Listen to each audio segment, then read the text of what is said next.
Hello, guys, and welcome to the Game Time Gazette. This is your host Isaiah Aneni. I thank you, for joining me on another day, another beautiful day. Weather is weird. A lot of world politics are weird, and just life is weird as well. Oh man, no, my mic is it's just not stable today. Not stable for these first 24 seconds. Doesn't want to let me get this message out. But yeah, not a lot of things are stable in life. The world's not stable.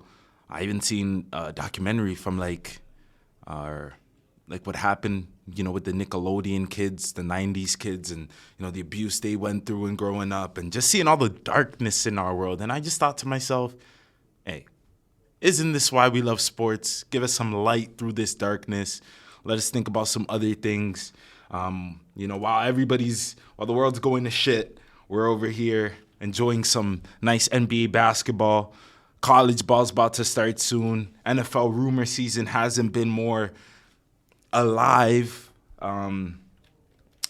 Just feeling a lot. European football is starting to heat up. Got international break starting up. Got just a lot of things cooking in the pot right now in the sports world. And to be honest, that's exactly where I'll start is from. Just from the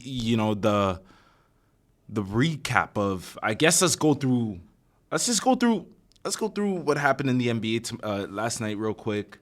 A lot of, I seen a lot of it was a perfect day for the NBA to get, for Vegas to get NBA bettors. I mean, a lot of just weirdness happening in the games. Despite, it was fun though. It was some fun games.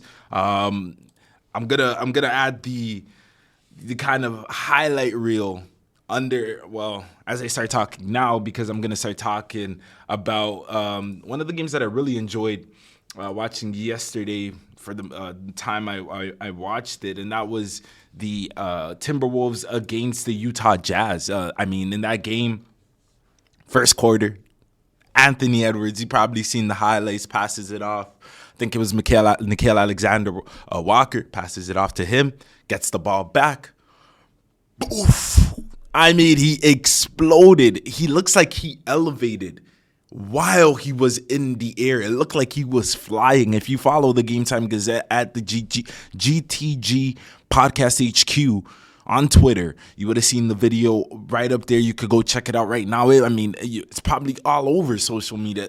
Anthony Edwards was flying up there, and that's just, the ridiculous type of bounce that he has. I wanted to quickly bring that up. Timberwolves obviously won by 10 points, this and that. And then you see in the Hawks-Lakers game, Jalen Johnson, he went up there and got first quarter too. First 30 seconds of the game. Jalen Johnson, fast break. They get a first possession for the Hawks on offense is a fast break opportunity.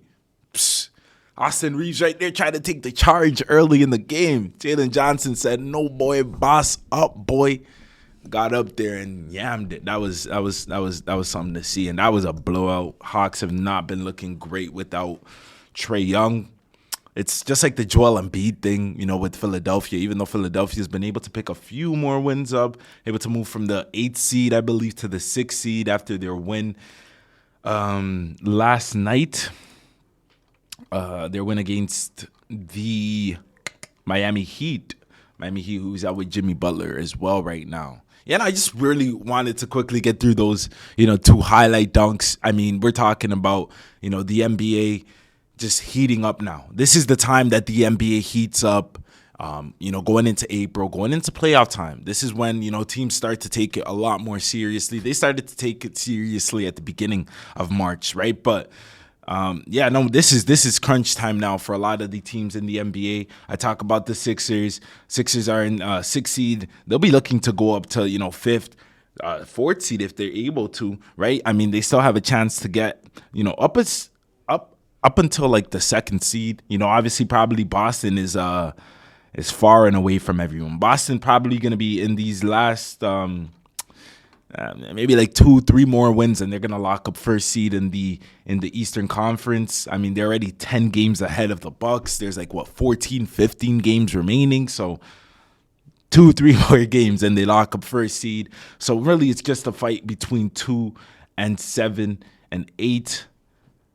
2 to 8, 2 to 9, honestly, is where it's gonna get juicy. The Bulls are, I guess, starting to heat up a little bit. They've had a trash season. They're gonna make the play-in game, but I don't see them doing much after that, to be honest. Like the play-in game, and then probably just bow out there. Hoof.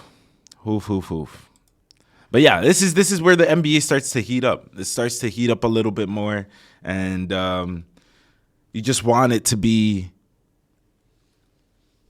you love that. You enjoy this time. Not just want it to be anything. You enjoy this time. You enjoy the March Madness of it all as well. You enjoy, March Madness coupled in with it all.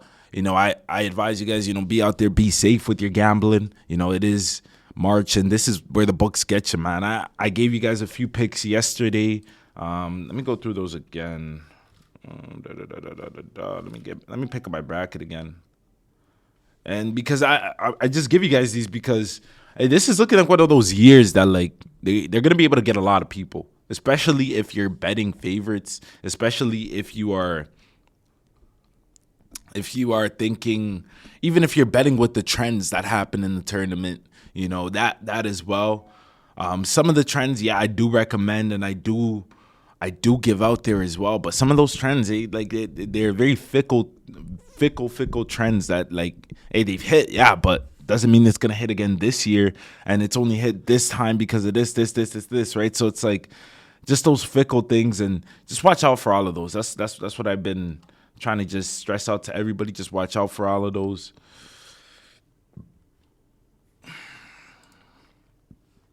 Excuse me.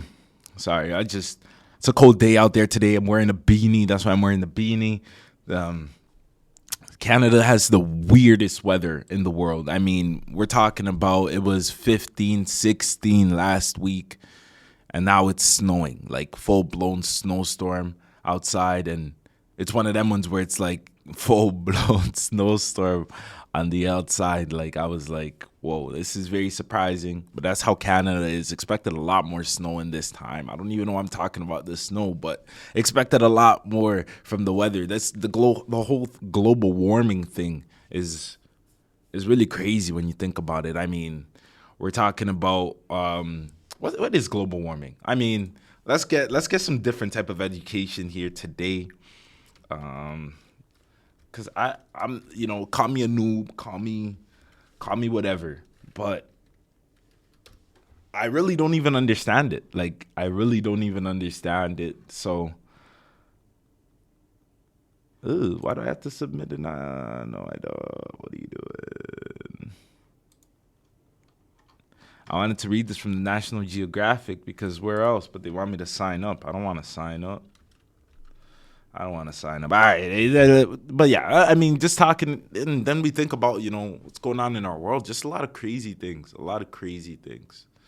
and just think back to the utopia of sports and how it mends a lot of things in life and how it helps a lot of things in life. And we are starting March Madness. The madness begin with the first 4 tomorrow.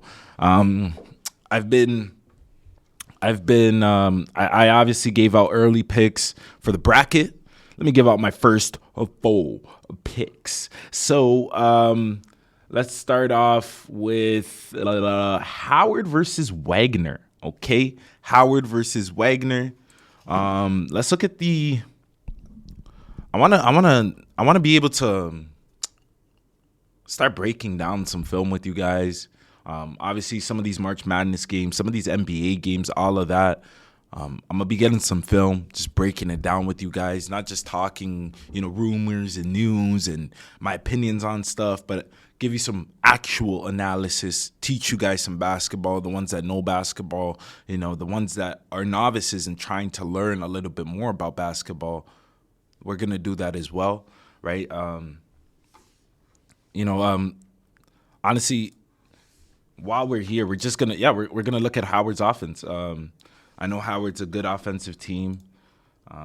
They rank. Let's see their ranks real quick here. So they were 9-5 in their conference, 18-16 overall. I team stats. I'm not really seeing a lot of team. Sorry, let me just get this here. Team number 68 in the NCAA field, your Wagner Seahawks. And boy, oh boy, that's still better than being one of the first teams out. Everybody else. Yeah, so basically Howard averages. Yeah, Howard's a good 3-point shooting team. They chuck a lot of them up. They make eight a game. Wagner, though, they are a great defensive team. So this is kind of a yin yang situation. You got a good offensive team versus a good defensive team here. For the Wagner Seahawks, right? For the Wagner Seahawks, they are 6-4. They average. These are the last 10, I guess. So this is a smaller sample size than a full year. They're 6-4, average 62 points per game. 39 rebounds per game, 12 assists, 5.2 steals, 2.7 blocks as a team, and they only shoot 38% from the field. Their opponents average 60 points per game. Okay, the Bison, 8-2, averaging 75.5, 35 rebounds, 14.7, 5.3 steals, 3. Blah, blah, blah, blah. I could name all these stats. I really want to look at their Bison basketball offense. I really want to just look at their how they play their offense. This is 3 days ago in the MAAC tournament semifinals. You had the North Carolina Central Eagles, right, against the Howard Bisons. Oh no, I am so sorry. That is the women's side of the bracket. That is so embarrassing. So embarrassing, man. It's so embarrassing. Okay, we'll just play Howard against Delaware State.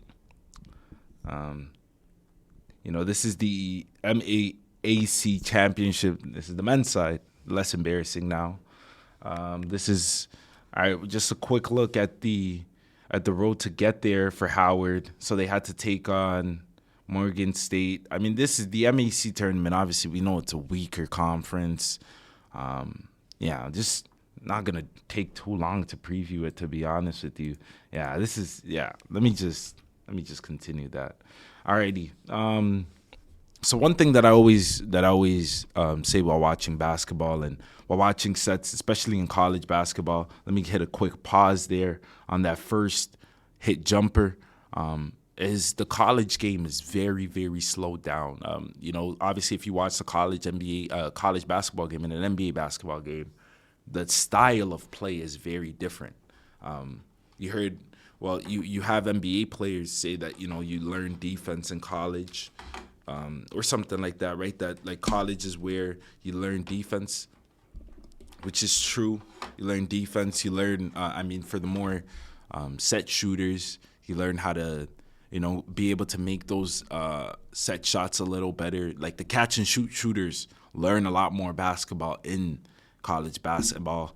But end of the day, it's a very, very different game than the NBA game. I say this because, just looking at the scoring, looking at the defending, looking at the arc, like the types of teams that you want to be betting on in this March Madness, you're not thinking with the traditional sense. Of course, even if you've bet March Madness before, you bet college basketball before, you would understand this as well. You're not thinking on the traditional sense of this is how I'm thinking towards the NBA, right? You see a total under 128, you're thinking this is mad low. Okay, let me explain to you the first two things that happen in college basketball. So first, college basketball game is 40 minutes. So there's two halves, 20-minute halves, right? The first half is I wouldn't call it a feeler half because you see teams, beat up teams in the first half. As soon as it starts, other teams just not able to score the basketball. They pack the paint, they play zone, whatever they come out with. They come out with some tough defense, and the other team's just not able to score the basketball. They get out to a big lead. But the one thing with college is that, you'd see it in the NBA too. Comebacks are very common. Also don't think that, your bet is, say, 15 points up, even though a 15-point lead in college is like a 20, 25-point lead in the NBA. The pace of the game is slower. The amount of shots players are taking are slower.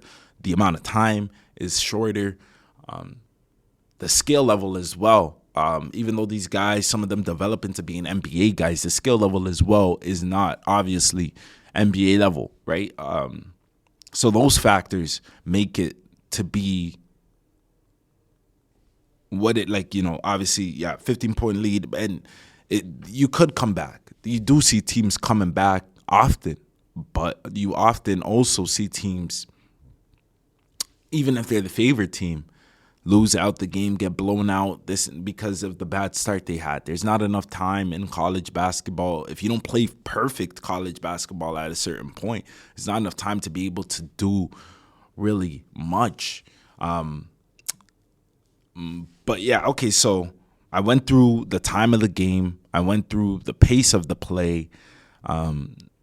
Also looking, it's because it's also explaining a little bit more on the pace of the play of the college game is because the big man is a way more dominant figure in the college game. Obviously, the 3-point line, some schools, like we're going to watch this Howard-Delaware State game, the men's championship, the highlights, right? And you'll see 3-point lines, right? A high school 3-point line, a college 3-point line, and an NBA 3-point line. And then for casuals, even for people that don't watch basketball, or for people that watch basketball, right, occasionally, but don't know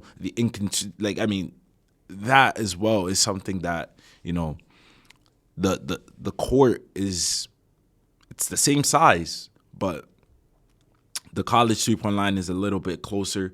The NBA 3-point line. So it's a more interior game. Like, it's a more compact court. Even though it's the same size court, it's because you're stretching out that arc, then you're going to stretch out the defenders to be able to defend on that arc. You shrink it. You shrink down you compact the defenders. You compact the paint. And that's why it's such a slow game as well. That's why big men are so dominant in the game of college basketball. Looking at the last... Just quickly, the last 5 national players of the year.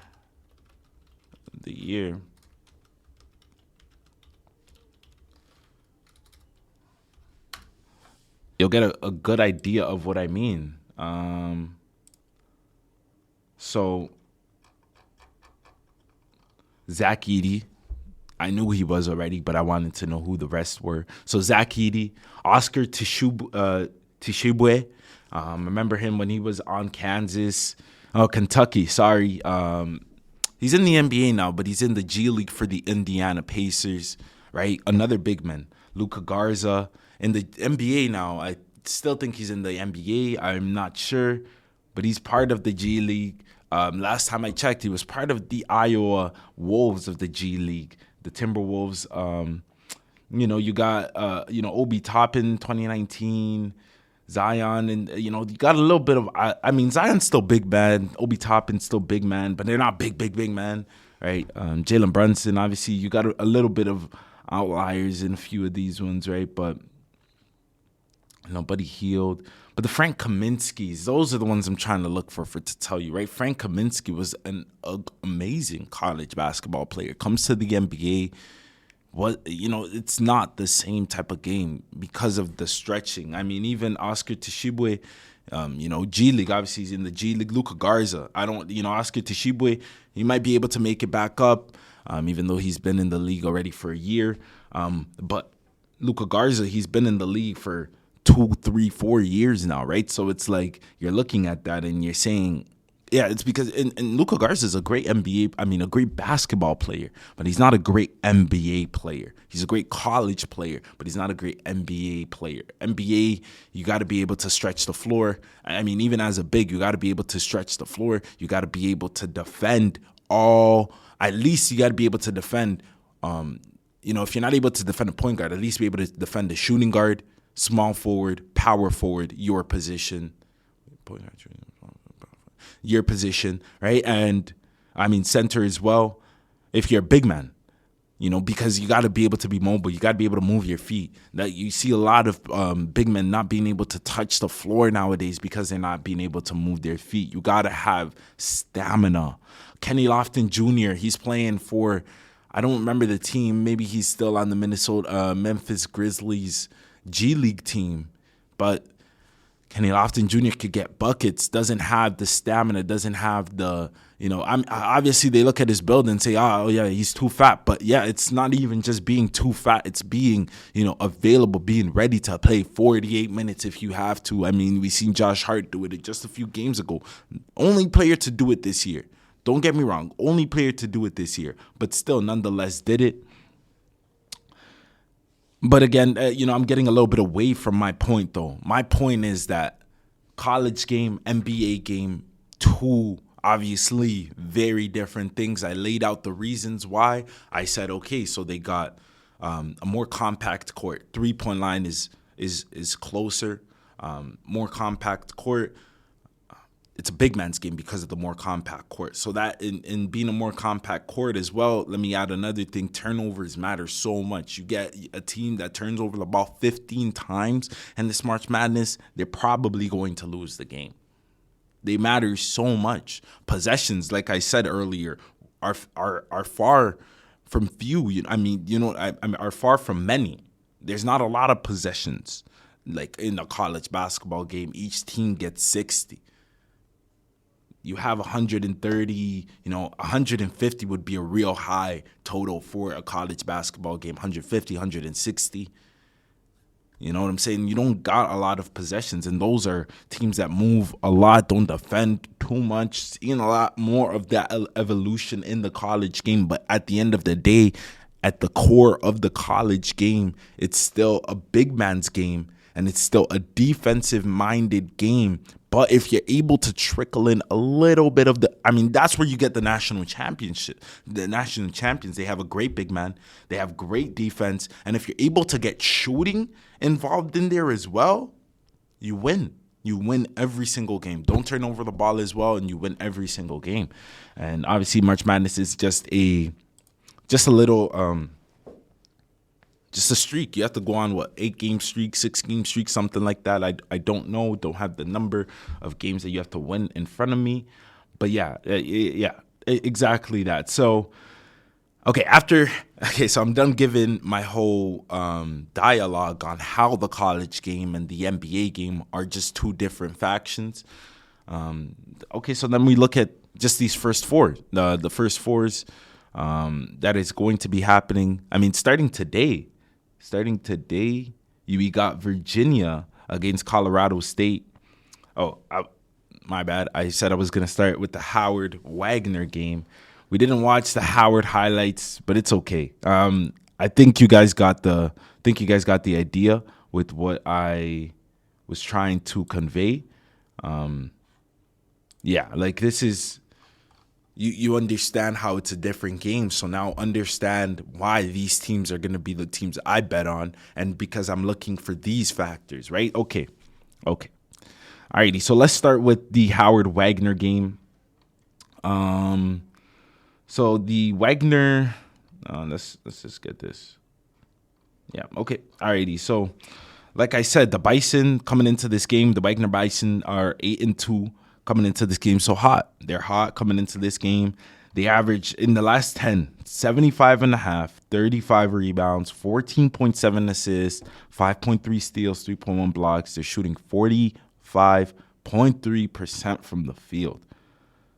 Their opponents, though, are scoring at an average of 71.3 points per game. You'll see that a lot. An offensive team, Kentucky, for example, will be offensive. Like I just said, they sacrifice the defense a little bit in there to get more points. At the end of the day, you got to score more to win than your opponent. But you see the problem in that equation is if you're not scoring and your opponent's scoring, that lead starts to move in the other direction. You're not able to defend them. They're able to defend you. You lose the game. With that said, the Wagner Seahawks, Last 10 averaging 61.8, 38.5 rebounds, 11.4 assists, 5.2 steals, 2.7 blocks, shooting 38.4, 3.7 from the field, and their opponents average 60 points per game. So defensively, the Wagner Seahawks are a much better defensive team than the Howard Bison. Maybe not much better, but just slightly better. But despite that fact, they just don't score enough points for me to move this needle. I mean, the way, again, like with all the factors that I said, interior big men, this, that, and the third, end of the day, even though, you don't want to bet or you don't want to put your chips on the team that's, relies on their offense more than their defense, especially in a game where or in a tournament where defense wins you championships despite you having a good offense. This is just one game. And for the Wagner Seahawks being able to get into this first four, great job. Didn't have the best year. Even for the Howard Bison, great job. Didn't have the best year, but had a good ending to the year. But I don't see them being able to put together the plays to be able to offensively outscore Howard. I don't see them locking down Howard for long periods of time just because of the way they've been playing basketball. So I'm taking the Howard Bison here, and I'm taking them by their spread. Right now, you could go catch Howard. Let me get this. You could go catch Howard. They're 3.5. They're 3.5, and I'll take that. I take the 3.5. They're going to cover the 3.5. Virginia State against the Virginia Cavaliers, not Virginia State, against the Colorado Rams. Virginia, this is a team that, they would not want to be in these first four. Obviously expect a lot more from a Virginia team. They shoot the ball well, though. They are 9-2 in conference play. They are 5-0 in games decided by less than 4 points. And in non-conference play, they're 9-2. The Virginia Cavaliers, they are. But coming into this game, both of these teams, 5-5, pretty mediocre, averaging 60. The Cavaliers are 70. The Rams are. And their opponents for the Rams are averaging 68, and their Cavaliers are averaging 65. For this matchup again, just looking at even the way the Virginia Cavaliers play, the one thing I would say though is about the Virginia Cavaliers is ACC teams are different. Even though regardless of what happens, this and that, ACC teams are different. I hear, Mountain West's, pretty good. You got Utah State over there, Nevada, Boise, but not as good as the ACC. Not as good as the ACC for sure. And, for me, just taking it in as well, 9-2 in non-conference play for the Virginia Cavaliers. That is an easy pick for me. I'm going to quickly go to Montana State against the Grambling Tigers. Grambling had a great end to their season, being able to make this conference. Being able to make the March Madness. Won their last 4 out of 5. Montana State won their last 4 out of 5 as well. But coming into this game, I just think that Grambling just has a little bit too much momentum. Obviously, we're going to preview it tomorrow. But I don't think we're going to preview it tomorrow, to be honest. So I'm going to give you my picks right now. So I'm going to take Grambling in the first game tomorrow. Grambling against Montana State. And Boise against Colorado State. Colorado Buffalo. The Buffaloes. The one thing about the Buffaloes, we're supposed to be much better in this position. Obviously didn't get the automatic bid. So got to fight their way in. Being a Pac-12 team, this and that again, I still feel like that's just a stronger conference in the Mountain West.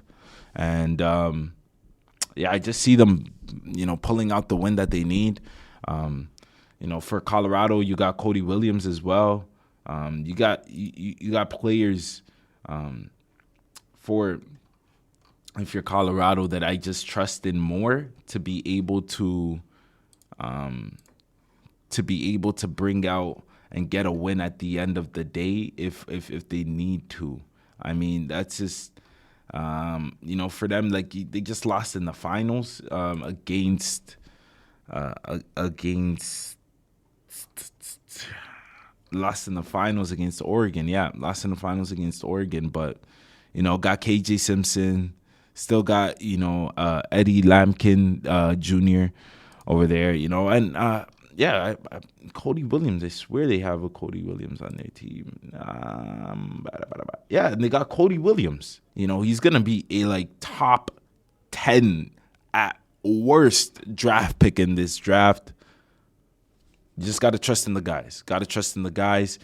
And with that said, I thank you for trusting in me, Isaiah Neni, your host of the Game Time Gazette. I mean, I've had a wonderful time today teaching you a little bit more basketball. Tomorrow I'm going to come in here and teach you a little bit more football. I'm going to come in here and do this a lot more, where it's just not me just rambling on about, news and this and that. This is what I think about it. I want to teach. A lot of young kids nowadays don't know the game, don't know the games, don't know. I mean, if you know basketball, okay, cool. Don't know football. Don't know European soccer, European football. That's what I call it. Don't know American football. Obviously, I'm not the most knowledgeable in F1, but I mean, maybe they're trolling too. But even with the trolls, I'll come back on here on the Game Time Gazette.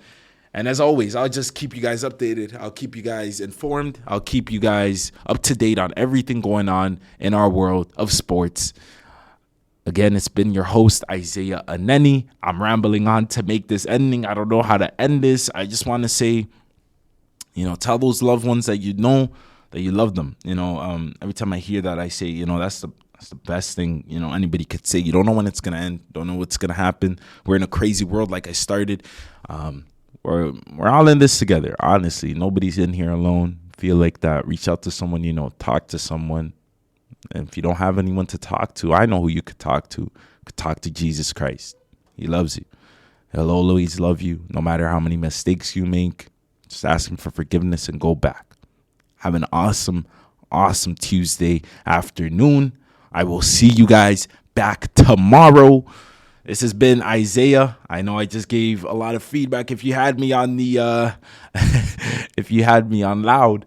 But this has been Isaiah Neni. This has been the Game Time Gazette. I thank you again. Leave a comment, leave a like, leave everything that you can. I thank you again. Until next time. Peace.